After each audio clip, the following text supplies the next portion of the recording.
Welcome back, everyone, and thank you for joining me today, because this is one of those videos you really want to watch all the way through if you or someone you care about receives any type of Social Security benefit.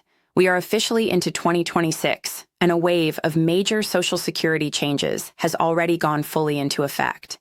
These are not small tweaks or background adjustments. These are real, impactful changes that touch retirement benefits, disability benefits, SSDI, SSI, survivors benefits, spousal benefits, earnings limits, taxes, average payments, and even Medicare.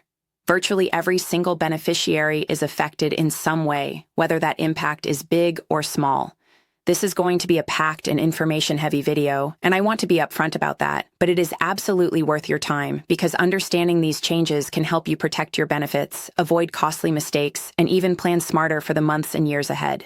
As we move through this video, I am going to walk you step by step through the most important changes that are now fully active for 2026. These changes were announced over time, some late last year and some earlier, but now they are no longer just announcements or proposals. They are live rules that Social Security is enforcing right now. To make this easier to follow, I am going to break everything down by benefit type, starting with retirement benefits, then moving into disability and SSDI, then SSI, and finally wrapping up with several major system-wide changes that affect nearly everyone under the Social Security umbrella. By the end of this video, you will have a clear picture of what has changed, what numbers you need to know, and what you should be watching closely this year. Let's start with Social Security retirement benefits, because this is where a lot of confusion tends to happen, especially around earnings limits. One of the biggest changes for 2026 involves people who are receiving Social Security retirement benefits but have not yet reached their full retirement age. If you fall into this category, there is a new earnings test threshold in place for the entire year. For 2026, that limit is set at $24,480 for the year, which averages out to about $2,040 per month in earned income, not counting your Social Security benefit itself. This means you can work, you can earn income, and you can still receive your retirement benefit, but only up to that limit without triggering any penalties. What happens if you earn more than that amount is where a lot of people get tripped up. If you go over the earnings limit, Social Security will withhold part of your benefit at a rate of $1 for every $2 you earn above the limit. So, for example, if you earn $1,000 over the limit, Social Security will withhold $500 from your benefits. This often causes panic, but it is very important to understand that this money is not gone forever. Once you reach your full retirement age, Social Security recalculates your benefit and gradually pays that withheld money back to you over time. It is more like a delay than a permanent loss, but it can still affect your monthly cash flow, which is why knowing this rule is so important. Now let's talk about people who will reach their full retirement age at some point during 2026. This is a slightly different situation, and it comes with a different earnings limit. For the months leading up to the month in which you actually reach full retirement age, Social Security applies a higher earnings threshold. For 2026, that limit is $65,160 for the year, which averages out to about $5,430 per month. This higher limit applies only to the months before you reach full retirement age, not the entire year. If you earn more than this amount before reaching full retirement age, Social Security will withhold benefits at a slower rate than the earlier rule. Instead of $1 for every $2, they withhold $1 for every $3 you earn over the limit. So if you earn $900 over the limit, they will withhold $300 from your benefits. Again, just like with the earlier earnings test, this money is not permanently lost. Once you reach full retirement age, your benefit is recalculated, and the withheld amounts are gradually returned to you over time. Once you actually reach full retirement age, the earnings test disappears entirely. This is one of the most important milestones in the Social Security system. If you are already at your full retirement age in 2026, you can earn as much money as you want from any source of work income, without any reduction in your Social Security retirement benefits. There is no cap, no threshold, and no penalty. You can work full-time, part-time, start a business, or increase your hours, and your Social Security check remains untouched.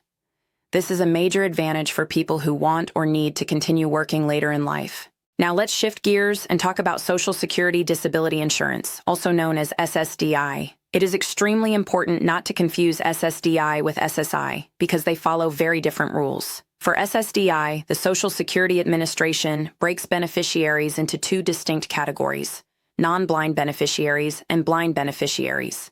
Each category has its own earnings limit, and the difference between them is significant. For non-blind SSDI beneficiaries in 2026, the substantial gainful activity limit, often referred to as SGA, is set at $1,690 per month in gross earned income. This means you can earn up to that amount while still receiving your SSDI benefit without triggering penalties. If you earn more than that amount, Social Security considers you to be engaging in substantial gainful activity, which can put your benefits at risk. Going over the SGA limit does not automatically mean you will lose your benefits, but it does raise red flags. Depending on how much you earn, how long you earn above the limit, and your overall work activity, Social Security may reduce your benefits, suspend them, or even terminate them. In some cases, beneficiaries may also receive an overpayment notice, which means Social Security believes they paid you benefits you are not eligible for and wants that money back. This is why it is absolutely critical to monitor your earnings carefully if you are on SSDI. For SSDI beneficiaries who are legally blind, the earnings limit is much higher. In 2026, blind SSDI beneficiaries can earn up to $2,830 per month in gross earned income before triggering substantial gainful activity. This higher limit reflects the additional challenges faced by blind individuals in the workforce. However, the same warnings apply. Earning above this threshold can put your benefits at risk, potentially leading to suspension, termination, or overpayment issues. One of the best pieces of advice for anyone on SSDI who is considering working, changing jobs, increasing hours, or receiving a raise is to communicate with Social Security directly. Calling Social Security to report changes in income is not something to be afraid of. It does not mean you are in trouble. In fact, it is one of the smartest moves you can make. Social Security representatives can help you understand how much you can earn safely and how to structure your work so that you maximize your income without sacrificing your benefits. Now let's talk about Supplemental Security Income, or SSI, which operates under an entirely different set of rules. For 2026, the maximum federal SSI benefit for an individual has increased to $994 per month. This is up from $967 in 2025, representing a $27 increase. While this increase is helpful, it is still important to remember that SSI is a needs-based program with strict income and asset limits. For individuals on SSI, the asset limit remains unchanged at $2,000. This includes cash, bank account balances, and certain other resources. This limit has not increased in many years, despite rising costs of living, and it continues to be a major point of frustration for many beneficiaries. For married couples receiving SSI, the maximum monthly benefit for 2026 is $1,491. This is up from $1,450 in 2025, an increase of $41 per month. The asset limit for couples remains $3,000, which, like the individual limit, has not been adjusted in a very long time. One question that comes up again and again is whether the so-called marriage penalty for SSI has been removed. The answer, unfortunately, is no. The marriage penalty is still fully in place. Married couples generally receive less combined SSI benefits than two individuals would receive separately, and this rule has not changed for 2026. Another important change for 2026 involves Social Security credits, also known as quarters of coverage. These credits are what workers earn as they pay into the Social Security system, and they are required to qualify for retirement benefits. In 2026, the amount of earnings required to earn one Social Security credit has increased to $1,890. This means you need to earn at least that amount in a calendar quarter to earn one credit.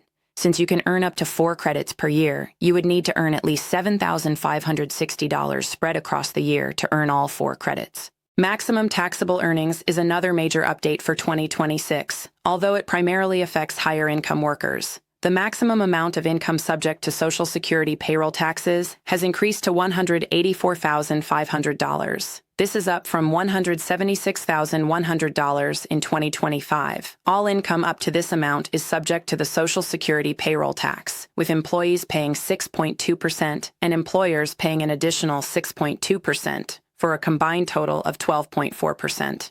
Now let's talk about the cost of living adjustment, or COLA, which is one of the most widely discussed changes each year. For 2026, Social Security benefits have received a 2.8% COLA, which went into effect in January. This increase applies to all benefits administered by the Social Security Administration, including retirement, SSDI, SSI, survivors, and spousal benefits. Every beneficiary received this increase, although the actual dollar amount varies depending on the size of your benefit. With the COLA applied, the average Social Security retirement benefit has increased. The new average retirement benefit in early 2026 is approximately $2,071 per month. This represents a noticeable increase from previous years and reflects both the COLA and long-term trends in wages and benefit calculations. The average SSDI benefit has also increased. In 2026, the average monthly SSDI benefit is approximately $1,630. This is up from about $1,580 last year, largely due to the COLA adjustment. Finally, we need to talk about one of the least popular changes for 2026, and that is the increase in Medicare Part B premiums. This increase has already gone into effect, and for many beneficiaries, it has significantly reduced the net impact of the COLA. In other words, while your Social Security benefit went up, a larger portion of that increase is being eaten up by higher Medicare premiums. This is why many people feel like their raise was smaller than expected. All of these changes are now fully active for 2026, and they are shaping the financial reality for millions of Americans. Understanding these rules, limits, and thresholds can make a real difference in how you manage your benefits and plan your finances. I hope this breakdown has helped clarify what has changed and what you need to watch closely this year. As always, feel free to drop your questions, comments, and feedback down below.